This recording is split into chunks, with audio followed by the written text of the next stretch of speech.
Assalamualaikum warahmatullahi wabarakatuh.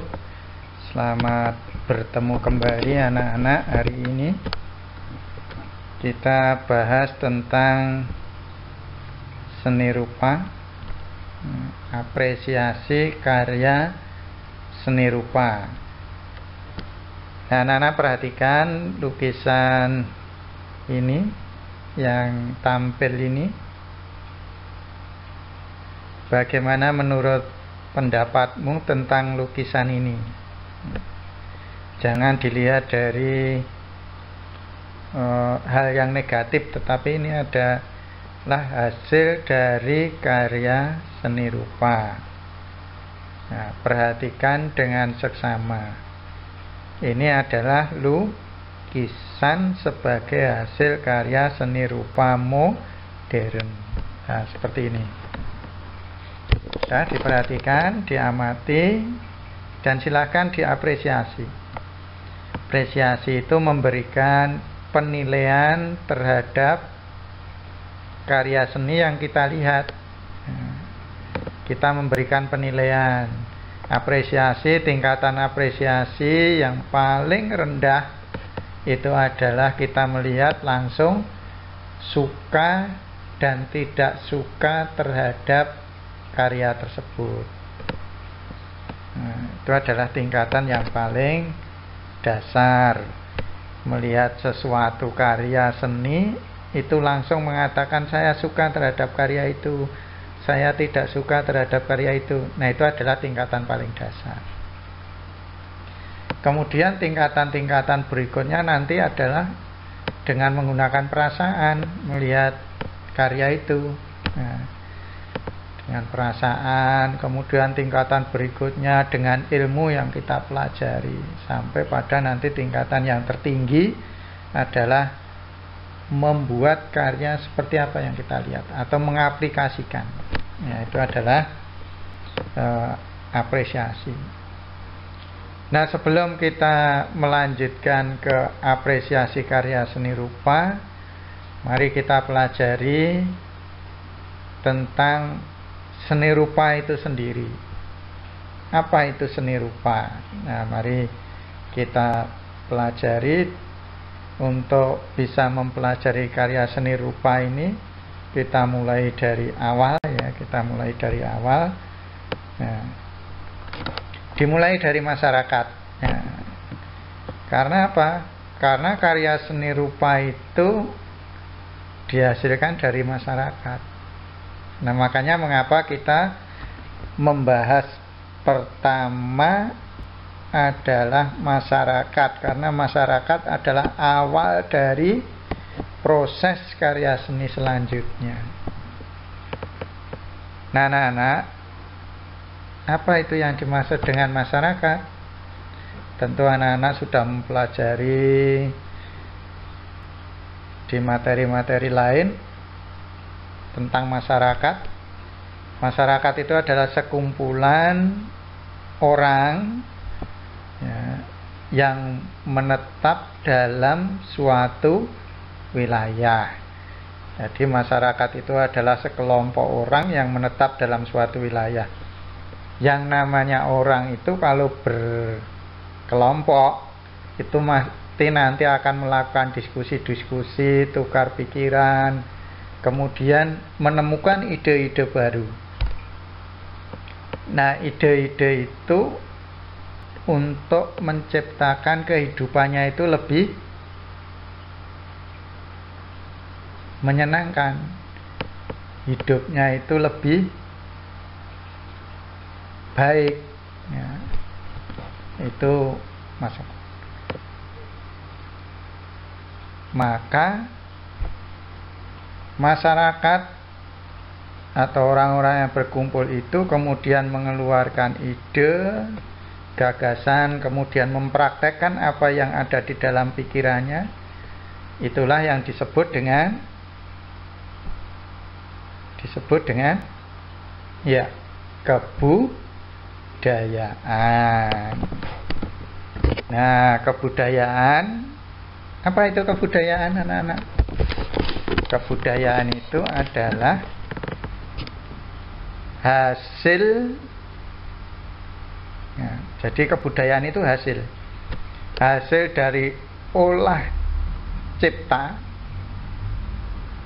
rasa dan karsa manusia.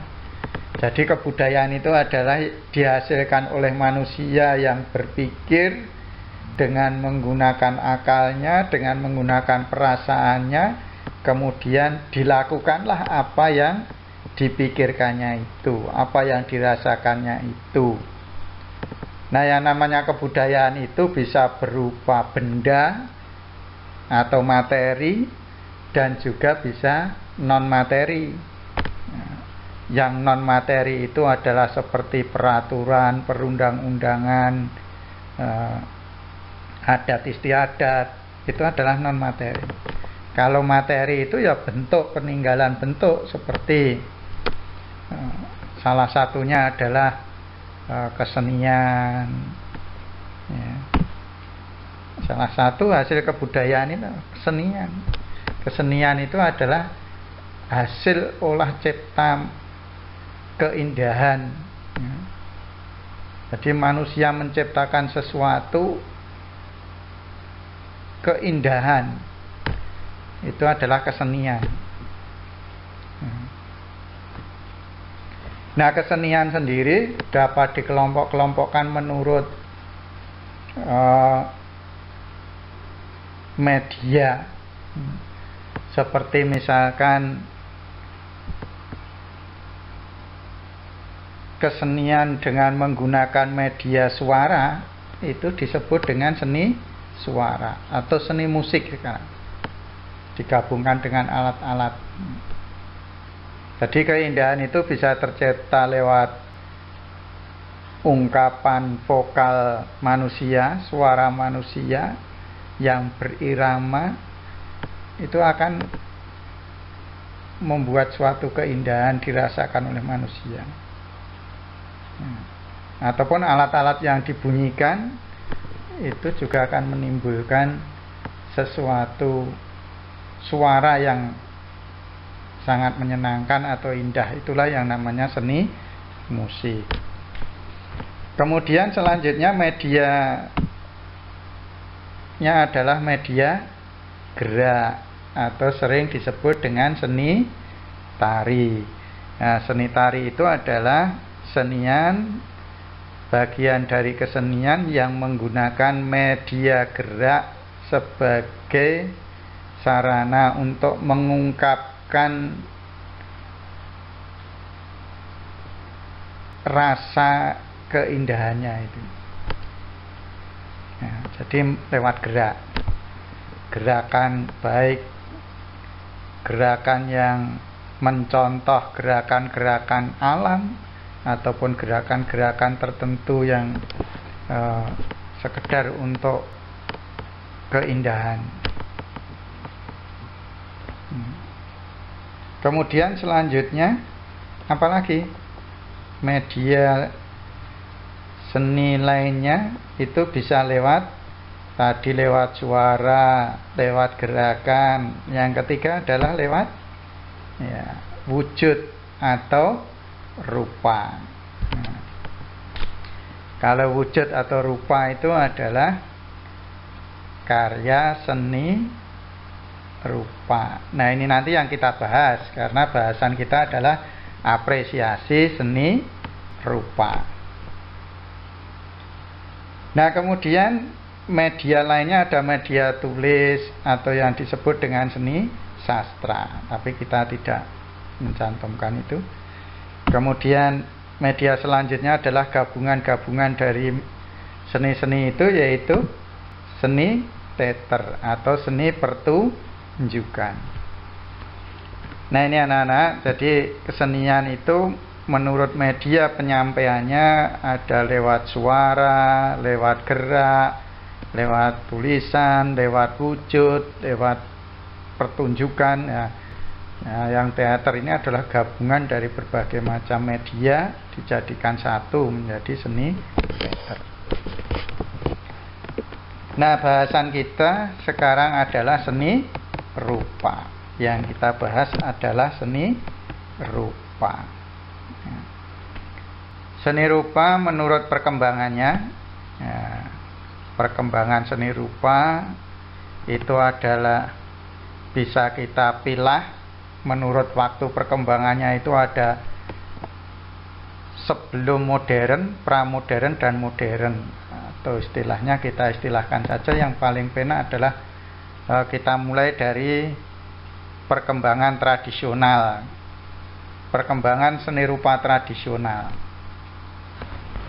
Nah, perkembangan seni rupa tradisional sendiri itu kita bisa melihat, walaupun sebelum tradisional ini sudah ada karya-karya seni rupa dari zaman batu, ya, zaman batu, baik dari zaman Paleolitikum, Mesolitikum, Megalitikum. Nah, itu sudah ada karya-karya manusia tentang seni, atau manusia-manusia yang tinggal di dalam gua itu sudah ditemukan hasil-hasil karya seni berupa lukisan-lukisan yang sederhana, baik itu berupa cap-cap telapak tangan dan sebagainya. Itu berarti manusia mengenal seni rupa itu sudah sejak zaman prasejarah, kemudian berkembang sampai zaman batu, zaman logam, kemudian tradisional.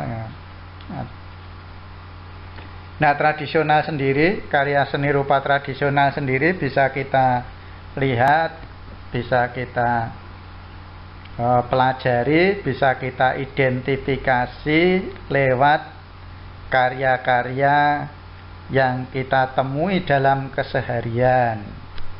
Seperti misalkan tempat tinggal atau rumah. Nah, tempat tinggal atau rumah itu adalah merupakan hasil karya seni. Misalkan membuat rumah di daerah Jogja, Solo ada yang namanya rumah tradisional, yaitu joglo. Nah, dalam rumah itu banyak sekali hiasan-hiasan dibuat dari ukiran, maupun rumah-rumah adat lainnya itu juga ada hiasan-hiasannya. Nah, itu adalah hasil karya seni rupa yang terdapat pada bangunan tradisional. Pertama bangunan, yang kedua adalah pakaian yang digunakan atau pakaian adat. Nah, di dalam pakaian adat itu juga ada yang mengandung unsur karya seni rupa, contohnya dengan kerajinan, ya, karena kerajinan sendiri adalah merupakan bagian dari seni rupa. Songket, kemudian tenun, batik, nah, itu adalah merupakan bagian-bagian dari seni rupa. Jadi seni rupa tradisional bisa kita lihat dari bangunan, pakaian, kemudian senjata tradisional. Senjata tradisional bisa kita lihat. Di sana bentuknya bermacam-macam, ada hiasannya dan sebagainya. Yang keempat, apa yang keempat? Tradisional yang keempat. Ya, yaitu alat musik, ya. Jadi seni rupa terdapat dalam alat musik. Lah kok bisa seni rupa kok terdapat dalam alat musik? Ya, itu adalah untuk hiasan-hiasan pada alat musiknya. Seperti misalkan yang kita pelajari, kita bisa melihat, mengidentifikasi gamelan. Nah, gamelan itu kan masing-masing gamelan ditempatkan di tempat-tempat tertentu yang di situ terbuat dari kayu yang diukir-ukir. Nah, itu adalah hasil karya seni rupa juga. Nah, kemudian seni rupa terdapat, bisa kita lihat, kita identifikasi pada tempat-tempat ibadah. Nah, tempat-tempat ibadah.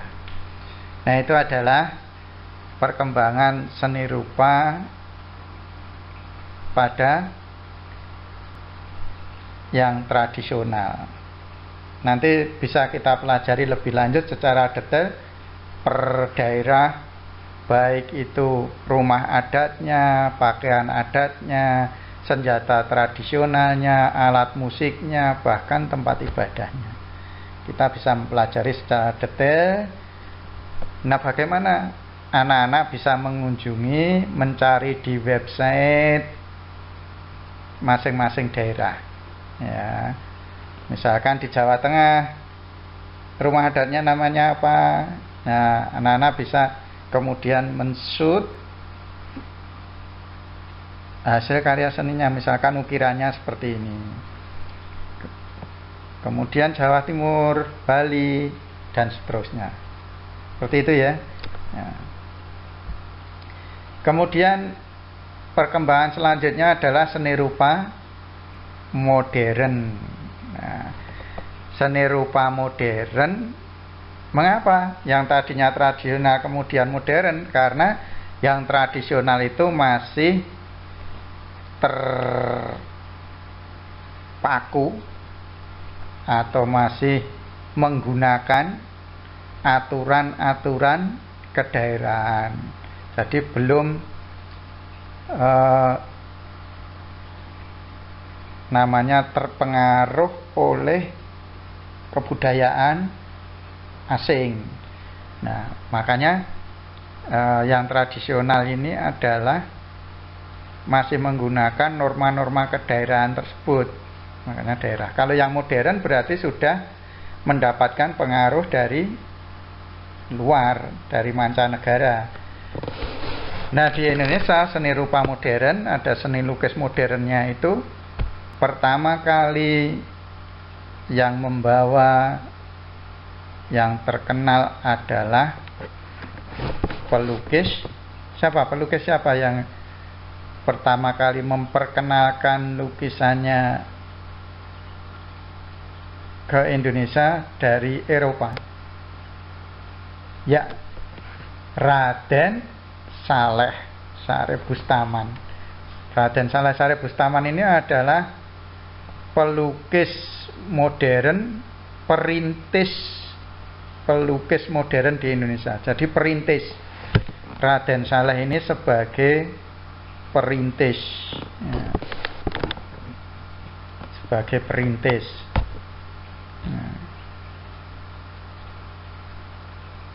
Memperkenalkan lukisannya seperti apa yang dipelajarinya di Eropa. Itu adalah kemudian berkembang seni lukis modern ini ya, dengan berbagai macam gaya atau aliran.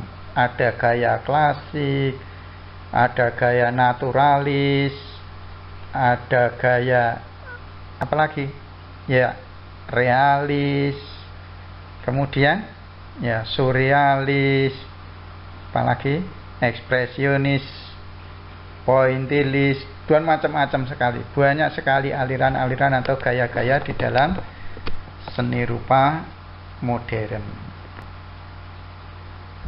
Nah, kemudian setelah perkembangan, kita nanti pelajari lebih lanjut tentang gaya atau aliran di dalam seni rupa modern. Kita bahas dulu seni rupa menurut wujudnya atau bentuknya. Nah, karya seni rupa menurut wujudnya ada berapa, anak-anak? Wujud karya seni rupa. Karya seni rupa itu banyak sekali, kemudian dikelompok-kelompokkan. Akhirnya menjadi ya dua, yaitu yang pertama adalah seni rupa 2 dimensi dan seni rupa 3 dimensi. Seni rupa 2 dimensi itu karya-karya yang hanya memiliki ukuran ya panjang dan lebar saja. Sedangkan yang 3 dimensi, anak-anak, ya panjang, lebar, dan tinggi. Itu adalah wujud dari seni rupa. Kemudian seni rupa ditinjau dari fungsinya. Nah, fungsi karya seni rupa baik yang 2 dimensi maupun yang 3 dimensi ternyata mempunyai fungsi kegunaan. Ya, yang pertama adalah fungsi? Ya, seni rupa murni. Seni rupa murni itu adalah karya seni rupa yang hanya dinikmati keindahannya saja. Jadi biasanya karya ini hanya untuk pajangan, dilihat bentuknya yang indah, tampilannya yang indah, tidak dimanfaatkan fungsinya, tetapi hanya dimanfaatkan keindahannya. Inilah yang disebut dengan seni rupa murni. Kemudian yang kedua adalah seni rupa, ya, seni rupa terapan. Nah, seni rupa terapan itu selain dinikmati keindahannya, karya-karya yang kelihatan indah, tetapi yang paling utama adalah dimanfaatkan fungsi kegunaannya. Nah, jadi karya seni terapan ini yang paling penting adalah dimanfaatkan fungsi gunanya. Nah, itu ya. Jadi kalau yang murni tadi hanya dimanfaatkan keindahannya saja. Kalau yang terapan yang paling penting adalah dimanfaatkan kegunaannya. Kemudian tujuan pembuatan karya seni rupa. Nah, tujuan yang pertama adalah untuk individu. Ya, membuat karya itu hanya untuk dirinya sendiri, untuk kesenangan dirinya sendiri. Itu adalah fungsi individu. Nah, ini adalah fungsi individu. Nah, kalau karya-karya biasanya ini adalah gaya atau alirannya adalah ekspresi. Tidak peduli orang lain menilai apa, yang penting si pembuat itu merasa senang, puas dengan hasil karya yang dibuat. Itu adalah tujuan individu. Kemudian yang kedua adalah tujuan sosial. Kalau tujuan sosial itu adalah membuat suatu karya seni agar dinikmati oleh orang lain. Agar dinikmati oleh orang lain. Dia membuat suatu karya biar orang lain itu menikmati. Contohnya misalkan membuat lukisan-lukisan pada dinding-dinding, pada tembok-tembok di jalan-jalan itu ya. Itu adalah mempunyai tujuan sosial. Atau grafiti-grafiti itu, atau membuat patung yang diletakkan di pojok lapangan, di pinggir jalan, maksudnya agar dinikmati oleh orang yang lewat di situ, ada yang di situ. Nah, itu adalah fungsi sosial.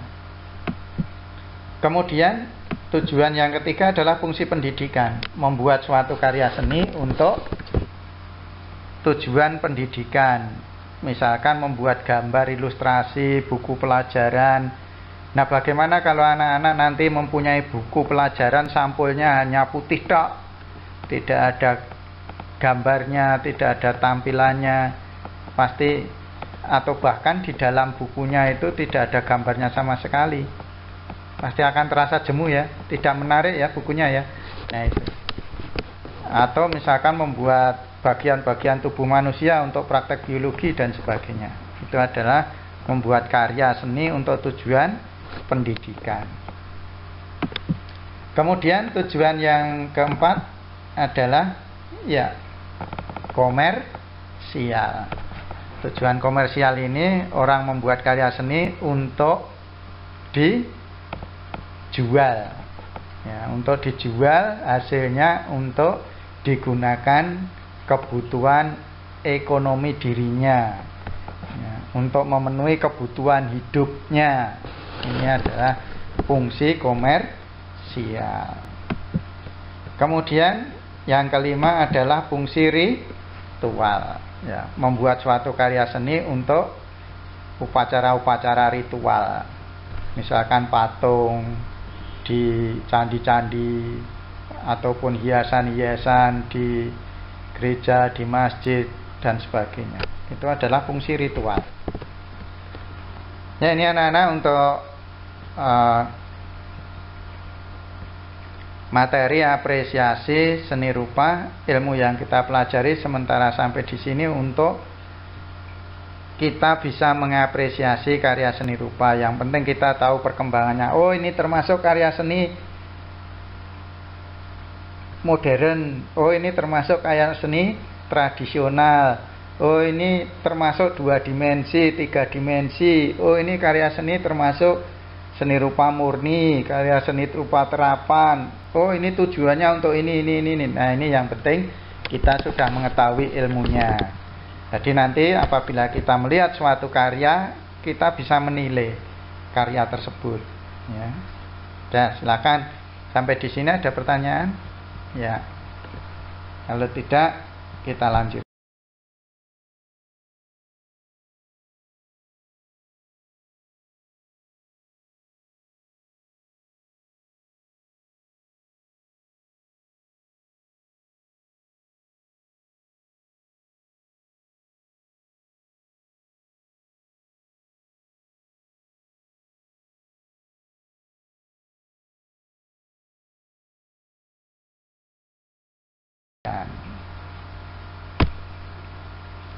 Nah, ini adalah contoh lukisan aliran atau bergaya klasik, ya, bergaya klasik.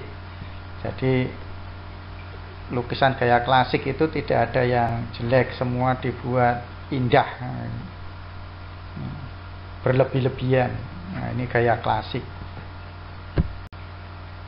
Kemudian ini pemandangan alam, berarti gayanya naturalisme. Nah, ini adalah gaya naturalisme, lukisan pemandangan seperti ini.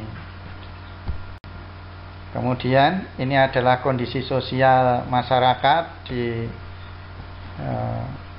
masyarakat perkampungan kumuh. Nah, ini adalah menggambarkan kondisi sosial yang sesungguhnya. Maka lukisan seperti ini disebut dengan lukisan realisme. Kalau ini, ya, ini adalah ekspresionisme, lukisan ekspresi dengan menggunakan ungkapan perasaan secara langsung, mengungkapkan tentang pertarungan 2 ayam jantan.